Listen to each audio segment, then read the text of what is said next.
Please subscribe and like this video. It will really help our channel. Thank you. Before I get into this, here's the point of telling it. A lot of guys miss the early signals because they don't look like big problems. It's a smirk, a little dismissal, a plan announced like you're a roommate. And if you respond like a polite employee asking for feedback, you teach the other person exactly how to handle you. Ignore, minimize, then act surprised when you finally stop playing along. This story is about spotting that pattern early, setting boundaries without yelling, and protecting your time, your resources, and your dignity without turning your life into a daily argument. No speeches, no begging, just calm decisions and consequences. Now, here's how it started. Brooke had her suitcase planted by the front door like a period at the end of a sentence. Not packed in the bedroom, not half-zipped on the bed. No, this thing was staged. Handle up, shoes lined up, phone in hand, jacket on. She wasn't preparing. She was performing. Lake Geneva, she said, like she was reading weather. Kayla's picking me up in 10. I stood between the kitchen and the hallway, still wearing my work shirt from school, grading pen in my pocket like an idiot. Tomorrow's our anniversary. Brooke tilted her head, half-smile. The kind you give a guy who thinks he's making a point. And I thought we'd do something. Dinner tonight, breakfast tomorrow, something. We didn't even talk about this trip. She looked at the suitcase, then at me, like I was a piece of furniture blocking a path. You'll survive one weekend. I'll let that sit for a second. That's not the point. Oh, here we go. She rolled her eyes. Ethan, it's just a date. Anniversary isn't a random date. It's a date, she repeated, stressing it like I was slow. You're turning it into drama. I didn't raise my voice. I didn't step closer. I just watched her face. There was no guilt. No, im suri, I furgot. Nothing soft. Just that confident, amused look like she was testing a fence. You didn't mention it, I said. You didn't ask. You announced it. Brooke shrugged. Because I'm going. I don't need a committee meeting to leave the apartment for 2 days. Married people usually coordinate. She laughed under her breath. Coordinate. Listen to you. You're a teacher. Everything's a lesson plan. I leaned on the doorframe, relaxed on purpose. This isn't about planning. It's about respect. That word hit her like a fly. Not because it hurt, because it annoyed her. Respect, she repeated, mocking. You want a parade? A certificate. I want my wife to talk to me like I'm her partner. Brooke stepped around the suitcase, checked her phone, and sighed like I was cutting into her schedule. You're being controlling. I didn't flinch. Wanting a conversation isn't control. She smirked again. You always do this. You take normal stuff and make it heavy. Normal is telling your husband you're leaving for a resort weekend the night before his anniversary. Your anniversary, she corrected sharp. You're the one who cares. That was the line. Not because it was clever, because it was honest. I nodded once. Okay. Brooke blinked. That wasn't the reaction she ordered. What does okay mean? She asked. It means I heard you. She narrowed her eyes. Don't do that. Do what? That calm thing. Like you're above it. I gave her a small, tired smile. I'm not above it. I'm just not begging for basic courtesy. She scoffed. Wow. So dramatic. I'm not stopping you, I said. Go. She paused, hand on the suitcase handle. Her smile faded for half a second, like the game got less fun when I didn't chase. Then it came back. Good, she said. Because I'm going. At the door she turned, looking for one last poke. Try not to cry into your little anniversary cake. I raised an eyebrow. Enjoy your weekend. She opened the door, then tossed over her shoulder, almost playful. I will. The door clicked shut. The apartment went quiet, and I stood there staring at the suitcase-shaped space she'd left behind. Not sad, not angry, just alert. Like I'd finally noticed the rules had changed and nobody told me. If I'd known where it was headed, I would have treated that moment like an emergency exit sign, not a relationship problem to talk through. I walked to the kitchen, poured water into the kettle, and looked around our rental like it was a set I'd been paying for. 2 mugs, 2 toothbrushes, 2 people living 2 different realities. And for the first time, I asked myself a simple question. If she's already living like I don't matter, why am I acting like I still have a vote? The next morning, I woke up early out of habit. Teachers don't sleep in easily. My phone was on the nightstand, silent all night, exactly like it had been the night before. No, we got there. No, good morning. No, happy anniversary. Even as a fake formality. Just nothing. I made coffee and sat at the small table by the window, watching Chicago do its thing. Buses, honking, people walking fast like they had somewhere better to be. Our street looked normal. My life didn't. I opened our message thread and stared at the last thing she'd sent. A thumbs up to a grocery list from 2 days ago. That was it. A marriage reduced to a reaction icon. I typed, just checking you got there okay. Neutral. Boring. No emotion to twist. Sent. It hung there. Delivered. No reply. I waited 10 minutes because I'm a reasonable man. Because I'm not trying to be the guy who panics. Then I called. Straight to voicemail. I called again. Voicemail. I didn't leave a message. I wasn't going to record myself sounding concerned for someone who just told me to survive a weekend like I was a pet. I stared at the phone and laughed once quietly. Not because it was funny, because it was so clean.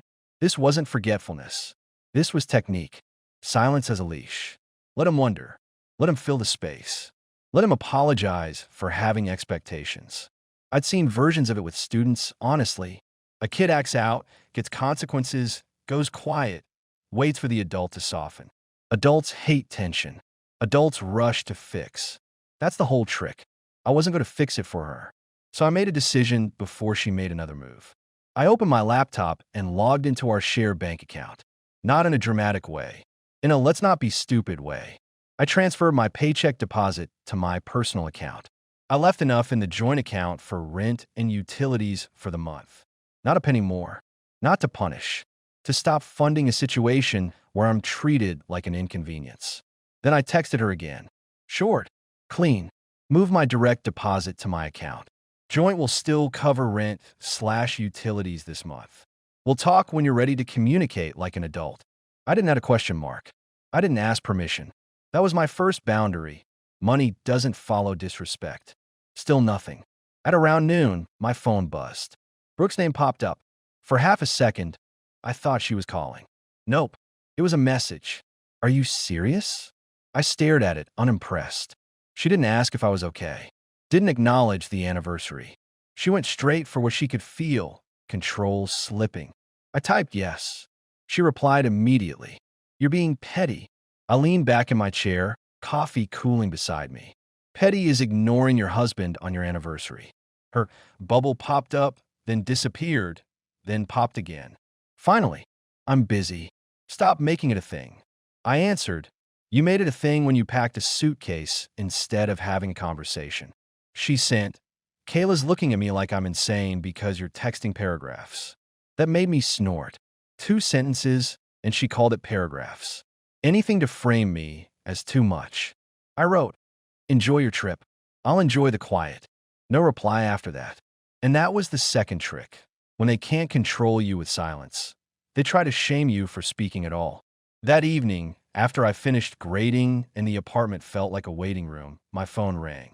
It was Mark. Mark and I go back to college. He's the kind of guy who doesn't do therapy language, but he notices patterns.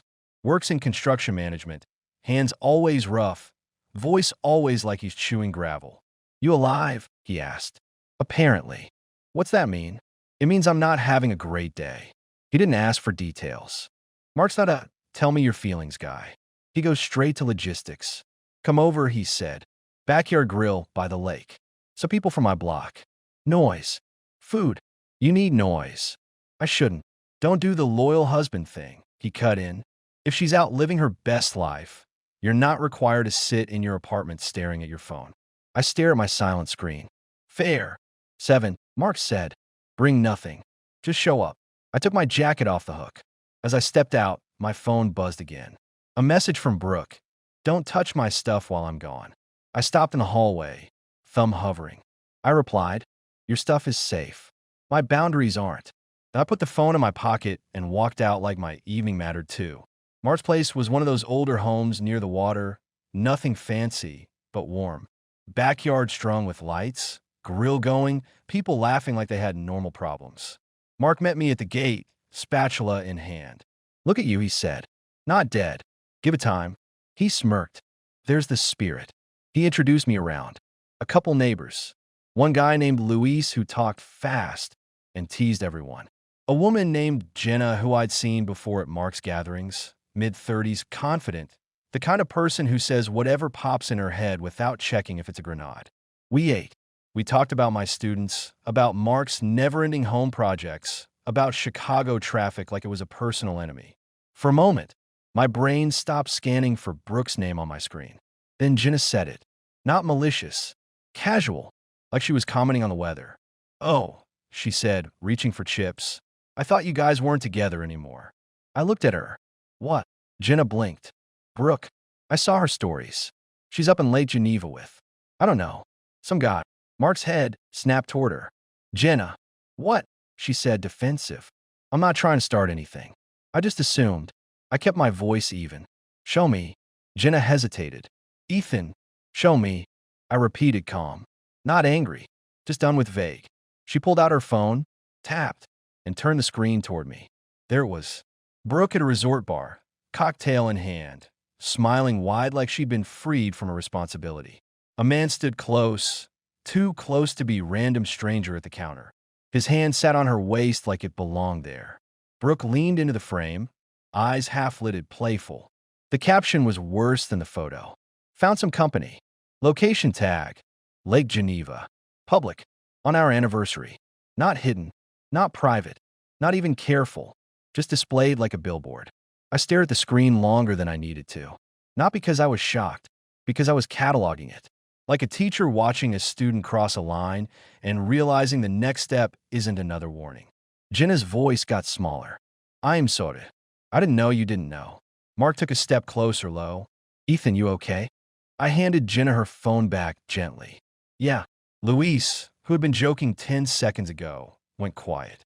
"Man," he said, shaking his head. "That's cold." I nodded once. "It is." Mark's jaw tightened. "You want me to drive you somewhere?" "No," I said. "I'm leaving. You keep your night." Mark grabbed my arm, not hard. "You don't have to be alone with it." I looked at him. "I'm not going to blow up in your backyard. That's not who I am." Jenna swallowed. "Ethan, seriously, I didn't." "I know," I said. "You just said the quiet part out loud." I walked out through the side gate, the sound of laughter fading behind me. The street was calm, lake air cool, and my phone felt heavy in my pocket like it was a brick I didn't need. I didn't call Brooke. I didn't text, "What is this?" I didn't demand an explanation that would turn into a debate about angles and lighting and, "You're overreacting." It was public. It was clear. It was timed. That's not confusion. That's a message. By the time I got back to our apartment, the cold switch had flipped. The one that says, "Stop negotiating your dignity with someone who treats it like entertainment." I took screenshots. Every story, every location tag, every frame where that man's hand is where mine used to. Then I turned my phone face down on the table. Not as a dramatic gesture, as a choice. I slept like a man who finally accepted he wasn't in a marriage. He was in a test, and the test was over. The next morning, I took a sick day. Not because I was falling apart, because I had work to do that mattered more than teaching 7th graders about sin and structure. I met Diane in a small office downtown. Diane wasn't warm. She wasn't cold. She was efficient in a way I respected immediately. Late 40s, sharp eyes, hair pulled back like she didn't have time for nonsense. She shook my hand. "Ethan, that's me." "Sit," she said, and slid a notepad closer. "Tell me what happened." "Just facts." So I gave her facts. Married, renting, shared account. She left for a weekend trip the day before our anniversary. No discussion. Then she went quiet. I saw public posts from the trip that show her presenting herself as not married. Diane didn't react emotionally. She nodded, taking notes. "Do you have screenshots?" I set my phone on her desk and turned it toward her. "Yes." She scrolled, eyes moving fast. "Location tags," she murmured. "Timestamps." I kept my hands folded. I'm not here to argue with her. I'm here to end the game. Diane looked up. "Good. That's the right mindset." "What assets? What accounts?" "Any joint debt." "We rent. No kids. Shared checking. 2 cars, both in our names, but mine is primarily mine." Diane nodded. "Okay, here's what you do next. Keep everything documented. Keep communication minimal. Don't get pulled into long conversations. And yes, save anything public. It matters because it shows intent and timeline. I didn't ask her to explain what matters where. I didn't need a lecture. I needed a path. She slid papers across. This starts the process. It doesn't require her permission to begin. I read every line. Not because I was scared, because I'm not sloppy. Then I signed. Diane watched me for a beat. You're calm. I'm a teacher, I said. I deal with tantrums professionally. I got a small smile out of her. Fair. I stood, shook her hand. What's next? Next is logistics, she said. Living arrangements, finances, communication. If she's blocking you or refusing contact, don't chase. Use clean channels. I nodded. That's already happening. When I walked out onto the sidewalk, the air felt different. Not lighter emotionally, clearer structurally, like I'd stopped trying to hold up a collapsing wall with my bare hands. On the train ride back, I looked at my phone. Messages still sitting there unanswered from yesterday. I didn't open them again. I opened my contacts and found Kayla. Kayla was Brooke's close friend, the kind who always had opinions and always framed them as just looking out. She'd been around enough to know the dynamic, even if she pretended not to. I called. She picked up on the third ring, voice bright. Hey, Ethan. Kayla, I said, calm. Is Brooke with you? A pause. Yeah, we're at the pool. Good, I said. When she decides to unblock me or communicate, tell her this. The process has already started. Papers are signed. She'll get them this week. Kayla went silent, then, wait, what? You heard me. Ethan, slow down, she said, suddenly serious. She's just on a trip. You guys can talk when she gets back.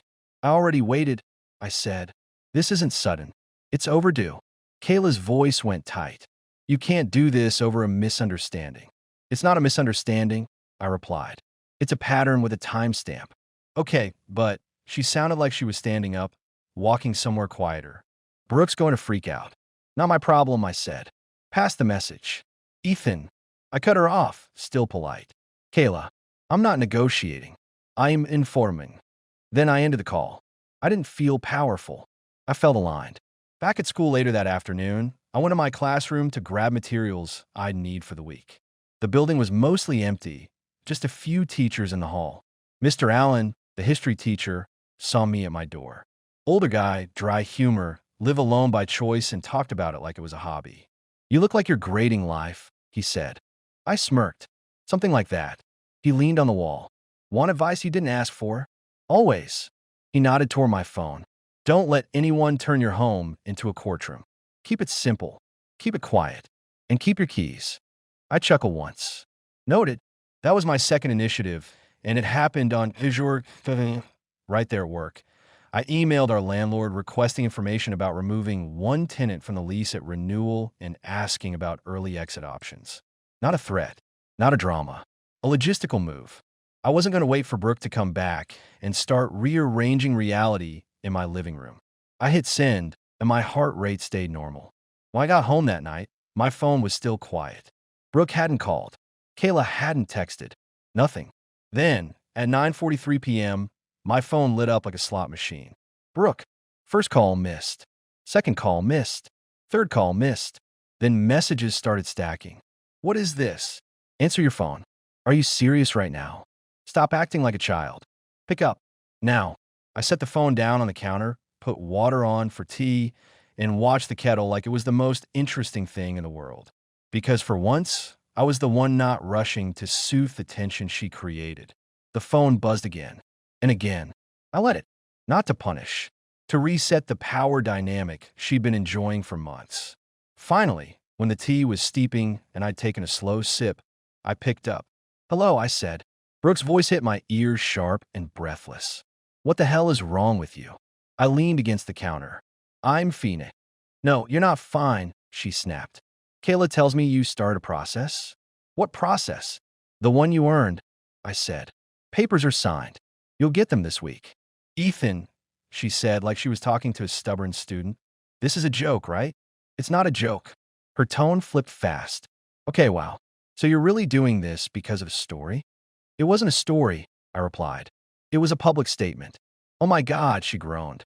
That guy was a bartender. I didn't laugh. I just let silence sit. Brooke kept going, talking faster. He was helping us. We were just messing around. It was a funny video. You're being insane. Funny, I echoed. On our anniversary. She scoffed. It's not like I planned it on some calendar. You didn't even acknowledge the anniversary, I said. You went quiet, then posted yourself like you were single. I didn't post myself like anything, she snapped. You're twisting it. I took another sip of tea. You're right, Brooke. I didn't twist it. You tagged the location. She paused. A tiny pause. Then she tried another angle, softer. Ethan, come on, she said, suddenly sweet, suddenly careful. We can talk when I get back. You're making a permanent decision over a stupid moment. I stayed calm. This wasn't one moment. It was a weekend of you making it clear I'm optional. Her voice hardened again. You're overreacting. I cut in. I am responding appropriately.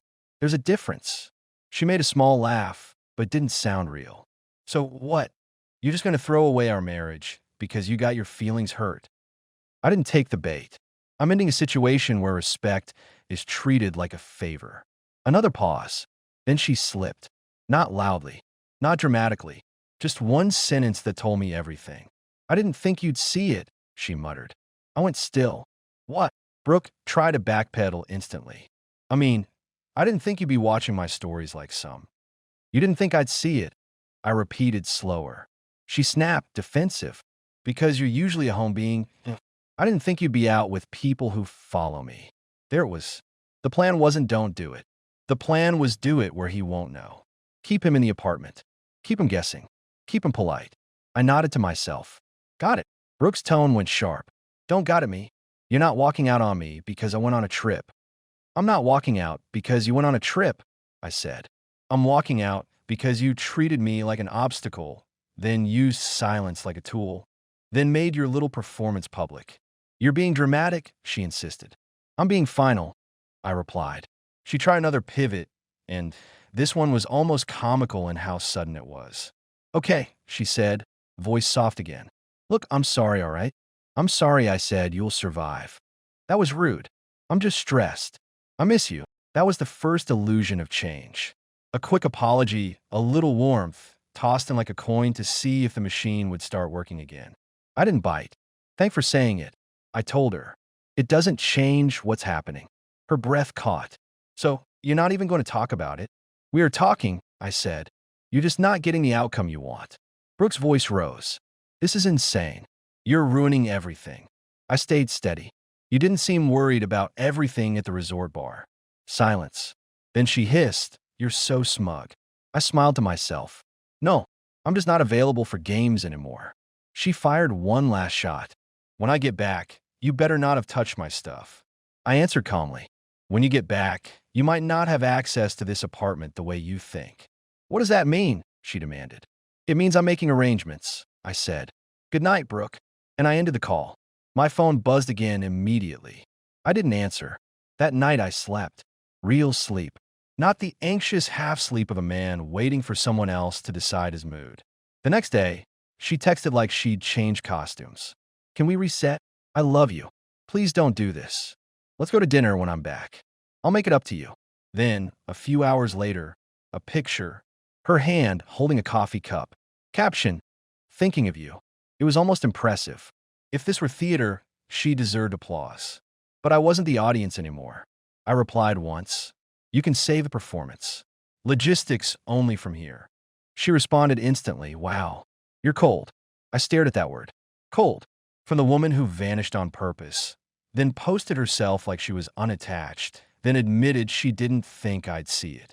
I didn't argue. I didn't explain. I wrote. Not cold. Clear. That afternoon, the landlord emailed back. Options for lease adjustments at renewal and early exit with notice. Clean, boring, adult information. I forwarded it to Diane. Then I made another move. I packed my personal things. Not everything. Not dramatic boxes. Just my documents, my laptop, my teaching materials, a week of clothes. I put them in my car and drove to Mark's. Mark opened his door, took one look at the bag, and nodded. Guest room's ready. I walked in, set the bag down, and exhaled like a man stepping out of a room where the air's been bad for years. That evening, Brooke called again. Over and over. I ignored it until it stopped. Then Kayla texted me. Brooke's crying. Please don't do this. I answered, tell her to save tears for someone who still believes them. Kayla replied, you're being cruel. I wrote, no, I'm being consistent. That night, Brooke tried her second illusion of change, and it was bigger. She sent a long message. Not angry, not commanding, almost tender. I get it now. I've been selfish. I've been acting like we're roommates, and you're supposed to just deal with it. I am sorry. I want us. I want you. I'll come home early. I'll make dinner. We'll talk. I'll do whatever it takes. I read it once. Then I noticed what wasn't in it. No acknowledgement of the post. No acknowledgement of the man. No acknowledgement of the timing. Just vague, selfish language, like she was apologizing for forgetting to take out the trash. I replied, come home early if you want, but you're not coming home to the same setup. She called immediately. I answered this time because I wanted it clean. Brooke sounded careful, like she was trying to control every syllable. What does that mean? It means I'm not living with someone who treats me like a backup plan, I said. You'll have a place to stay, but it won't be with me. Her voice cracked. Ethan, we can fix this. I kept my tone level. No, you can fix yourself. I'm fixing my life. She tried to charm. Remember when we first moved here? We promised we'd be a team. I remember, I said. You stopped being a team member. You became a manager.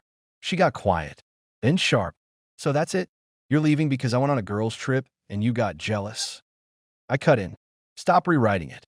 This isn't jealousy. This is boundaries. She snapped. You think you're so mature. I answered, I think I'm done.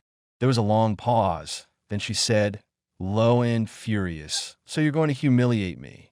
I almost laughed at the irony. You did that part yourself. Publicly. Brooke's voice rose. I was having fun, and I was being replaced, I replied. Now you know what it feels like to have the rug moved without discussion. She went cold. Where are you? Not available, I said. That's not an answer. It's the only one you earned, I replied. She threatened. If you don't come home, I cut her off. You'll what? Yell? Post more stories? Call your friends? Brooke, the leverage is gone. Silence. Then, very small. So you really don't care. I answered honestly. I care about what's real. And what's real is you didn't think I'd see it. Her breathing turned uneven. I hate you right now. I nodded to myself. That's fine. You don't have to like my boundaries. She whispered, I'll be home tomorrow. I replied, then be ready for consequences. And I ended the call. The next day, she came back early. I knew because Kayla texted Mark. Yes, apparently the friend network was now a newsroom. And because Brooke started calling in rapid bursts like she was pounding on a locked door with her phone. I didn't go to the apartment right away. I went to Diane's office first, dropped off one more set of screenshots, and signed one more set of documents that made things official in the only way I cared about. It was moving forward with or without Brooke's approval. Then I went to the apartment. I walked in and found Brooke standing in the living room, arms crossed, suitcase beside her again. Same prop, different scene. Her eyes were red, but her posture still had that stubborn pride. She looked at me like I'd walked in late to a meeting. Where have you been? She demanded. I set my keys on the counter. Calm. Handling it. You're unbelievable, she snapped. You ran off to Mark's like some teenager. I raised an eyebrow. You ran off to a resort like you didn't have a husband.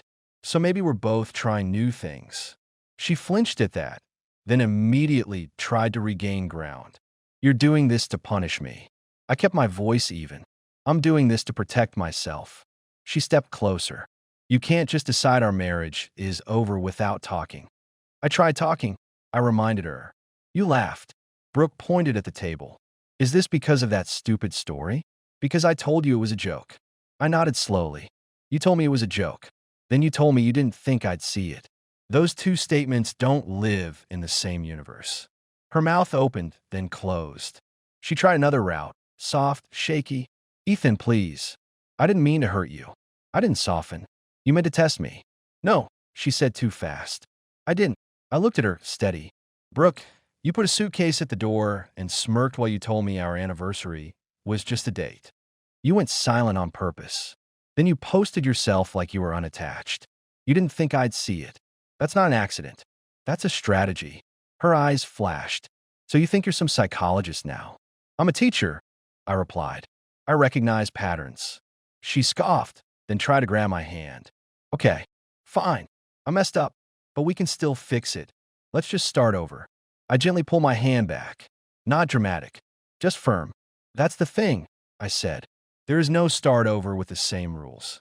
Her face hardened. What rules? I nodded toward the hallway. You're not sleeping here tonight. You could take the bedroom. I'll take my stuff and leave. Her eyes widened. You're kicking me out? I'm removing myself. I corrected. You don't get to frame it like I'm the villain. She barked a laugh. Oh my God, you're really doing this. I am, I said. And you're going to stop talking to me like I'm something you can swat away. Her voice got sharp. Where am I supposed to go? You have Kayla, I said. You have options. You just don't have access to me like you used to. Brooke's lips tightened. So, you're going to make me look like the bad guy. I kept my tone flat. You already did that. You just didn't think I'd be looking.